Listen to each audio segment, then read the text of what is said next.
All right, so welcome back. This is part two of topic 5.8. Your key concept here, this is the fourth of the four key concepts in topic 5.8, is that in response to the expansion of industrializing states, some governments in Asia and Africa, including the Ottoman Empire and Qing China, look to reform and modernize their economies and militaries. And then reform efforts are often resisted by members of government or established elite groups. So we're transitioning here just a bit to look at how states responded in how there was some reforms that were initiated by states. Part one was really reforms that were initiated by people, labor unions, etc. And now here we're looking at how states look to reform some of their societies. So let's take a look.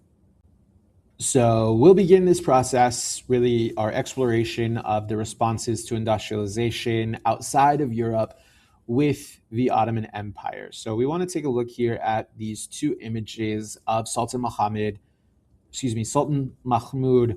on this slide. You know, what could the change in clothing style tell us about the reforms in general in the Ottoman Empire at the time?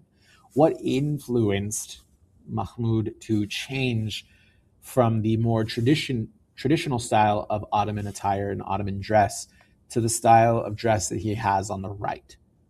Okay, so we want to think about that, right? Recognizing here that the Ottomans under Mahmud are responding to Europe.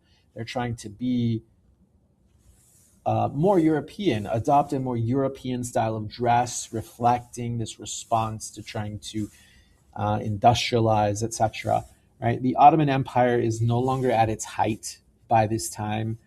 Europe becomes industrialized in the 19th century, and Mahmud is recognizing this and sought to reform. So he wants to change the Ottoman Empire, bring it into more modern times. So that the change in how he dressed reflects that change.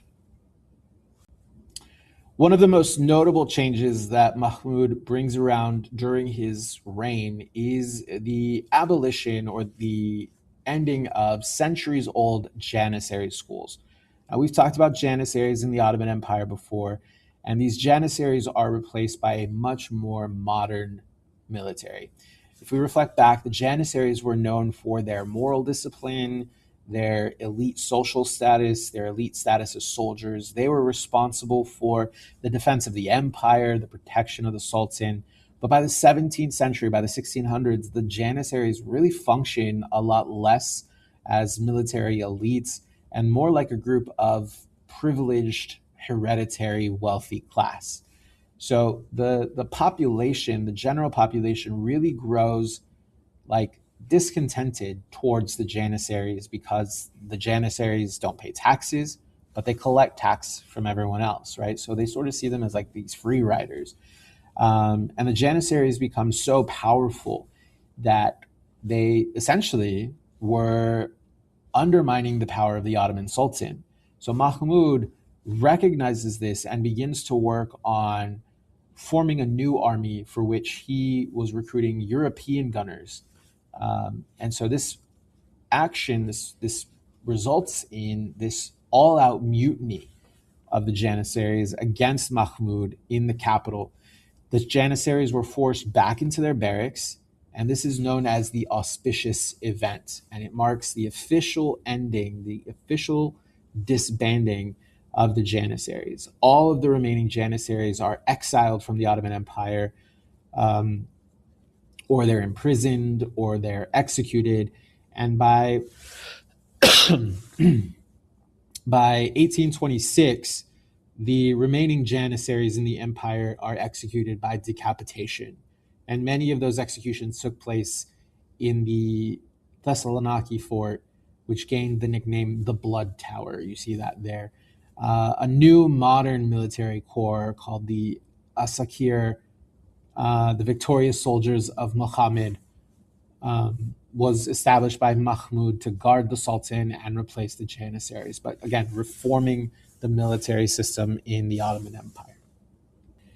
And before Mahmud's death in 1836, he initiated something called the Tanzimat reforms, which were structured around bringing the Ottoman Empire up to speed with industrialized European nations. The Tanzimat reforms looked to update the education system, update the military, update the economic system, update the taxation system, update how the government was administered, update the legal system, update, bring civil rights and equality to everyone in an attempt to sort of modernize. So it was like a top to bottom reformation process started by Mahmud. The Tanzimat period of reform was launched officially by Abdülmecid, which was Mahmud's son, in 1839 with the Edict of Ghislaine. Those reforms will continue for a period of about 40 years through 1876 with the establishment of the first constitutional era of the Ottoman Empire. So again, Mahmud dies in 1836, and he really tried to kickstart these Tanzimat reforms. It is his son, 3 years after Mahmud's death, that really puts in place these reforms and starts these that will kick off a long-scale, a long-term reform process that lasts about 40 years. Yeah, and one example of these reforms that were really modeled after European systems, because again, the Ottoman Empire is trying to emulate or trying to replicate the changes that had taken place in Europe. And one of those reforms was in Ottoman education. Istanbul University was founded by Sultan Mehmed in 1453.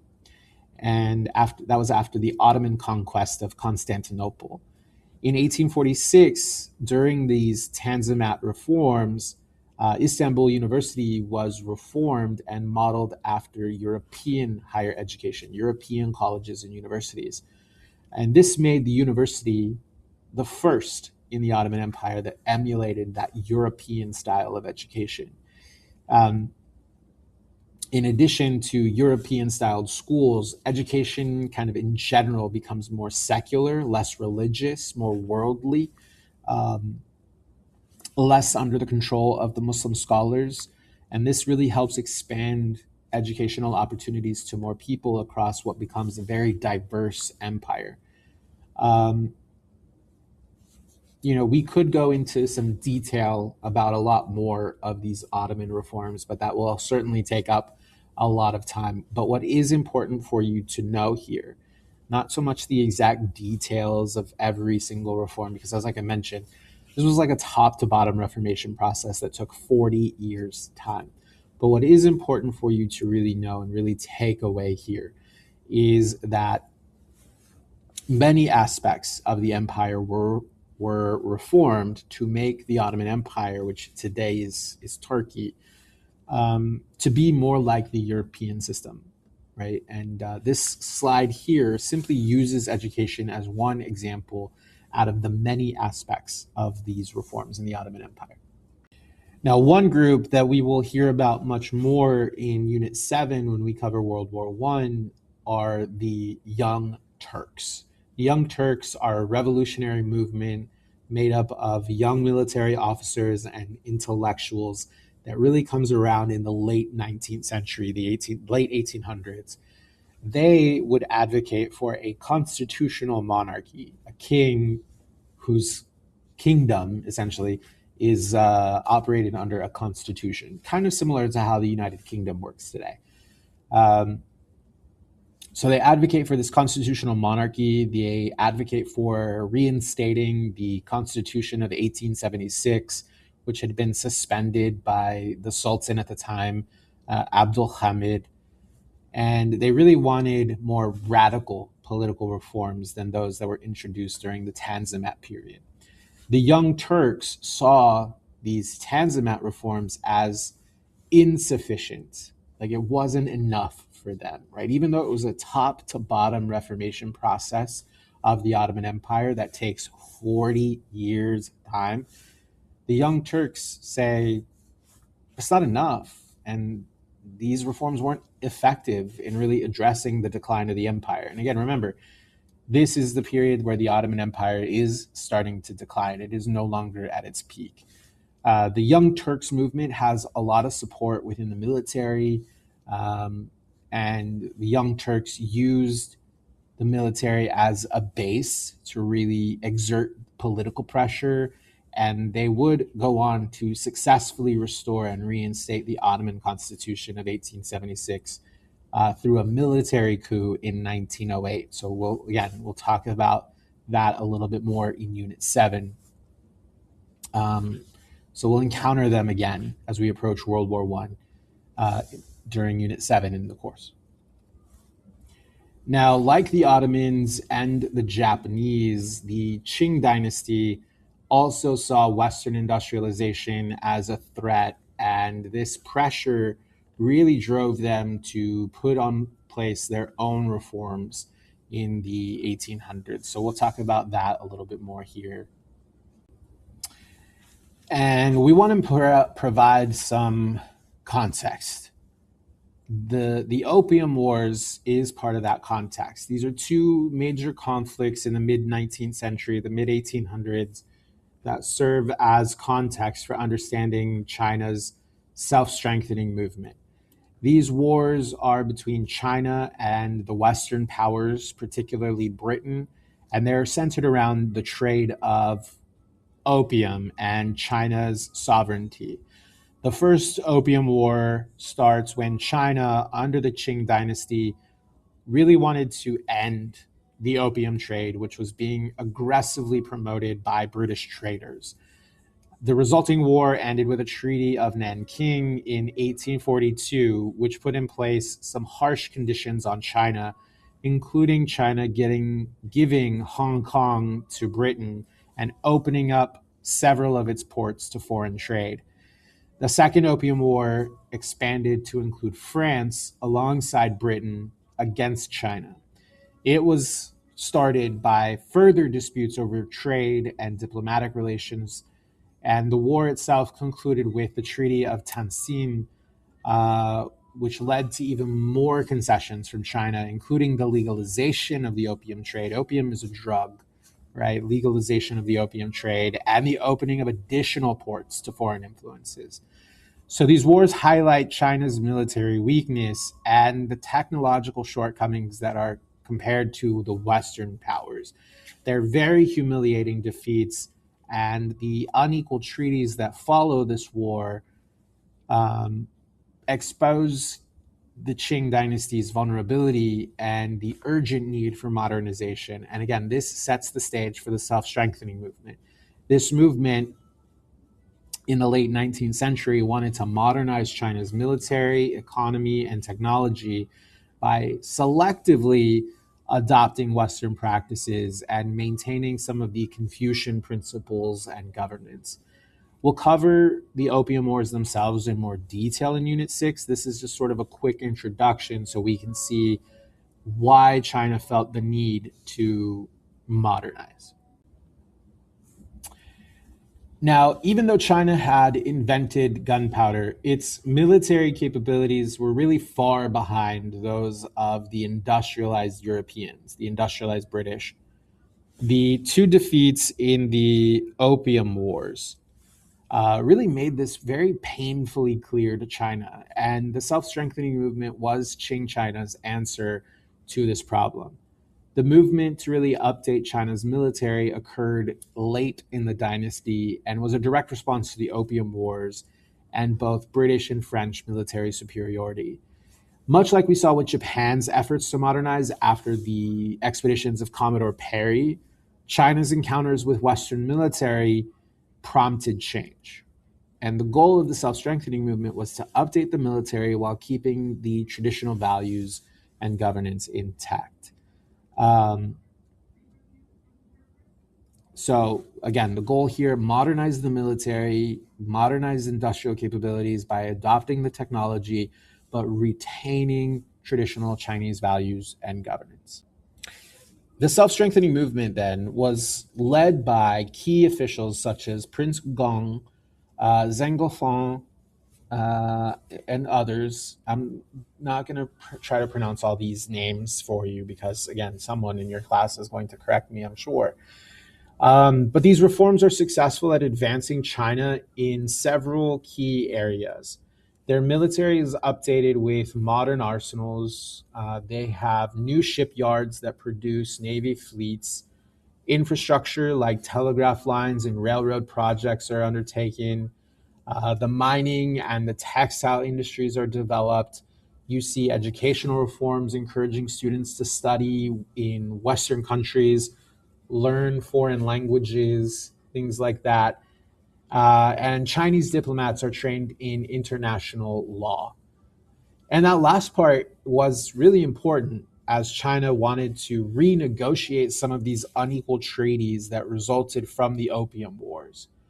The movement itself, this self strengthening movement, isn't without its challenges, right? You have powerful conservatives who really try to resist this progressive movement with more Western updates. Okay. Um, this modernization effort was thought of as threats to these traditional Confucian values that China held. And additionally, those reforms are most heavily focused on military and industrial modernization without really a lot of consideration for aspects of society. So the reforms were felt somewhat unevenly. Now, this slide here, really just to give you a quick visual in the change that China saw on its ships. The image on the left is from the Opium Wars before the self-strengthening movement, and the image on the right is one of the ironclad battleships, which I'm not going to try to pronounce, Shenyuan, maybe, as part of a new fleet for China. And this fleet is developed as part of the self-strengthening movements. But you can really see how in short order, really, China is able to adopt these practices, modernize its naval fleet, which is going to set it up going into the future here. Now, the end of this self-strengthening movement in 1895 happens alongside the first Sino-Japanese War, which began in 1894.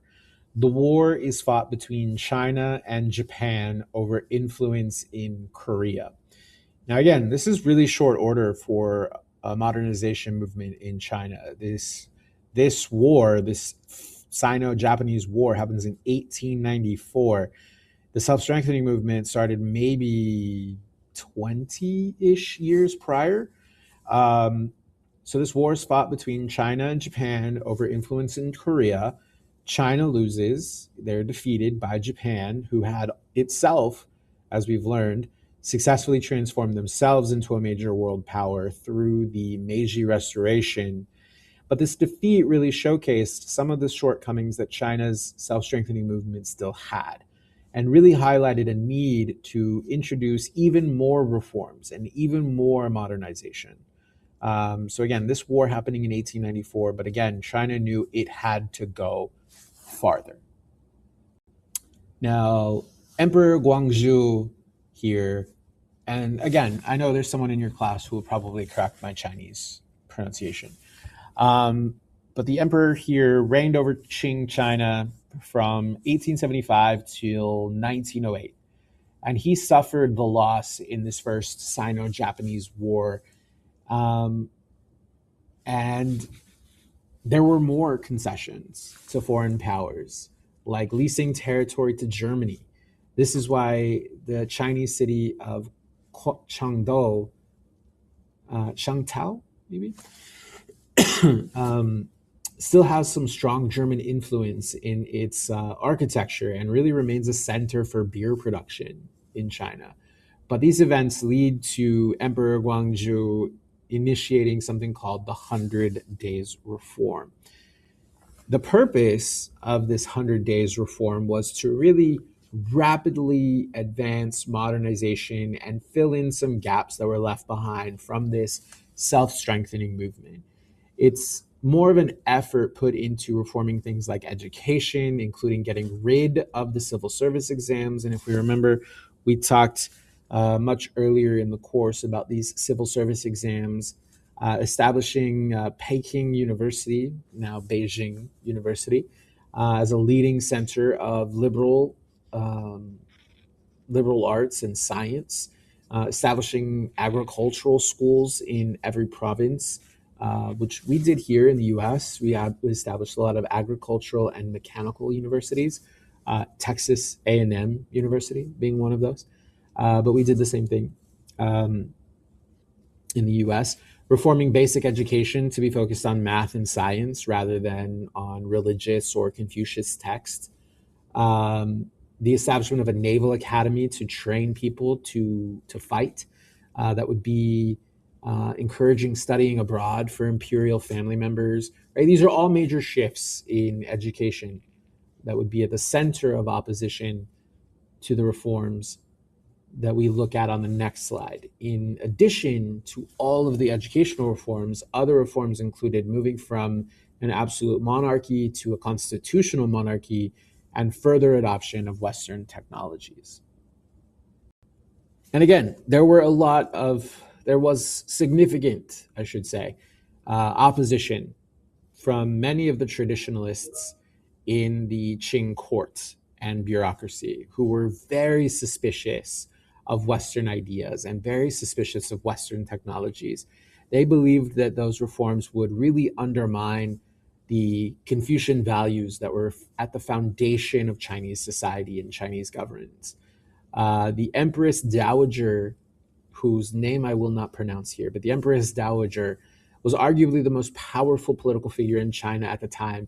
And she held a conservative view of governance and was really resistant to these rapid changes that were happening. She saw these reforms as a threat to her own power and the traditional Qing hierarchy, which she had been dominating for decades. And additionally, a lot of bureaucratic officials who had risen up through the ranks via these traditional civil service exams saw these reforms that were being put in place, especially in education and government, as a real direct threat to their status and influence.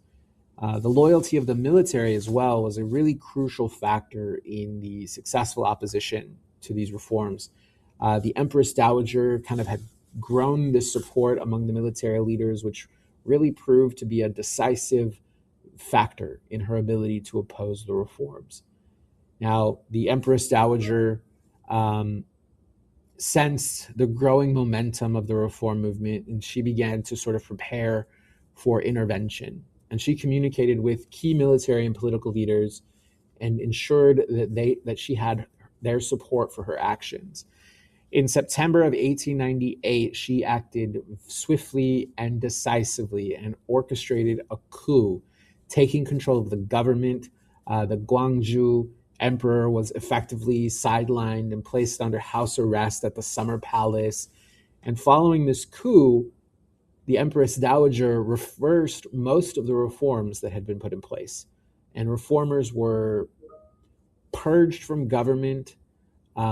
Some of them were executed while others fled into exile. But so there was a lot of significant opposition to these reforms that were taking place in China. So again, these are that'll wrap up part 2 here of topic 5.8. These are the key ideas here from this key concept. And this is really a great point for us to reflect on the differences between the reactions to industrialization within Europe and the United States and those in Asia and the Ottoman Empire. Outside of the West, governments are faced with a reform or die scenario, right? They need to modernize or face domination by the Western powers. Whereas the Western powers are really starting to figure out things like civil rights and things like that. The Ottoman Empire gets rid of its janissaries, implements its Tanzimat reforms. You have the Young Turks who oppose these reforms as superficial and inadequate. And then all of the things that we just talked about with Qing China, the 100 Days reform and such. So keep these things in mind as you continue to review, and I will see you for your lecture video for topic 5.9 as we wrap up Unit 5.